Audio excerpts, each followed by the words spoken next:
तर राज्यामध्ये शैक्षणिक वर्षाला नुकतीच सुरुवात झालेली आहे आणि आता कुठे विद्यार्थी शालेय वातावरणाशी एकरूप होत आहेत। तेवढ्यातच SRIच्या कामांसाठी शिक्षकांना झुंबण्यात आलंय। त्यामुळे शिक्षक SIRच्या कामावर आणि विद्यार्थी वाऱ्यावर असं चित्र बघायला मिळत आहे। शाळांमध्ये शिक्षकांचा तुटवडा निर्माण झालाय। नाशिकमध्ये महाराष्ट्र सेवा संघ संचालित रचना विद्यालयामध्ये 700 विद्यार्थ्यांची जबाबदारी अवघ्या 5 ते 6 शिक्षकांवर येऊन पडली आहे। एक शिक्षक एका वेळी 2-2 वर्ग सांभाळतायत। इतकंच नाही तर शिक्षकांच्या मदतीला पालकांना देखील शाळेमध्ये यावं लागतंय। दुसरीकडे SIRच्या कामाला येणार नाही त्या शिक्षकांवर कारवाईची टांगती तलवार आहे। त्यामुळे शिक्षकांमध्ये भीतीचं वातावरण आहे।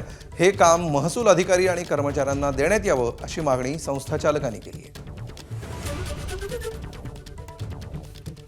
मुलांचं खूप नुकसान होतंय, कारण त्यांना शिक्षकांना इलेक्शनच्या ड्युट्या आहेत, त्यासाठी गेलेले, काही ट्रेनिंगसाठी गेलेले।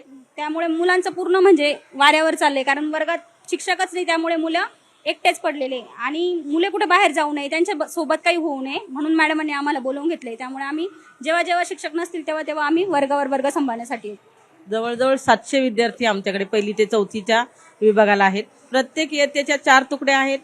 16 शिक्षक मंजूर आहेत, पण आमच्याकडे 14 शिक्षक आहे। 2 शिक्षकांच्या जागा आमच्याकडे रिक्त आहेत।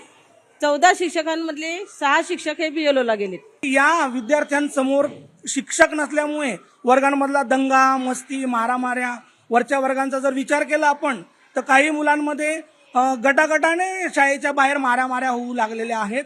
मूल्यांची रुजवण करण्याची जबाबदारी आमची असते, शिक्षक बांधवांची असते, पण शिक्षकच जर अशा अशैक्षणिक कामामध्ये गुंतलेला असेल तर या विद्यार्थ्यांचं भविष्य हे अंधारमय दिसतंय या ठिकाणी।